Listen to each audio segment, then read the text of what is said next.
নমস্কার বন্ধুরা, job news 434 চ্যানেলে আপনাদের সকলকে স্বাগতম। আজ আরেকটি নতুন জব আপডেট নিয়ে এসেছি। সেই আপডেট সম্পর্কে সম্পূর্ণ তথ্য এই ভিডিওর মাধ্যমে তুলে ধরবো।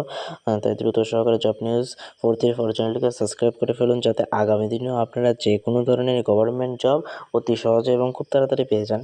চলুন দেখে নেব সেই আপডেটটি কী এসেছে। Ministry of defence recruitment 2026 organization করেছে।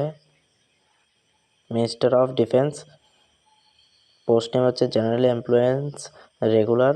অ্যাপ্লাই মোড হচ্ছে অনলাইনে, অফলাইনে আপনাদের আবেদন করতে হবে। Who can apply? All India male and female সকলে আবেদন করতে পারবে।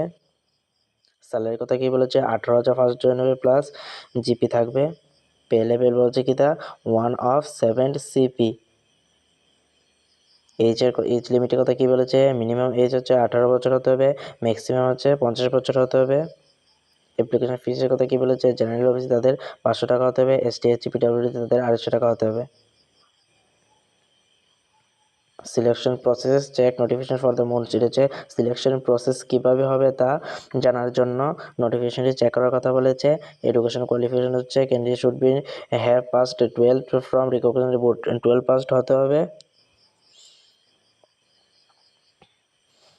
তারপর ইম্পর্টেন্ট ডকুমেন্টস কী কী লাগবে? পাসপোর্ট সাইজ ফটোগ্রাফ, সিগনেচার লাগবে, আধার কার্ড লাগবে, এডুকেশন সার্টিফিকেট লাগবে, 12 পাসড কাস্ট সার্টিফিকেট লাগবে, এজ প্রুফ লাগবে, যাকে বার্থ সার্টিফিকেট বলা হয়। Important dates online form starting date হচ্ছে অলরেডি স্টার্ট হয়ে গেছে। লাস্ট ডেট হচ্ছে অ্যাপ্লাইয়ের 9 মে 2026। 9 মে এর মধ্যে আপনারা আবেদন করে ফেলুন।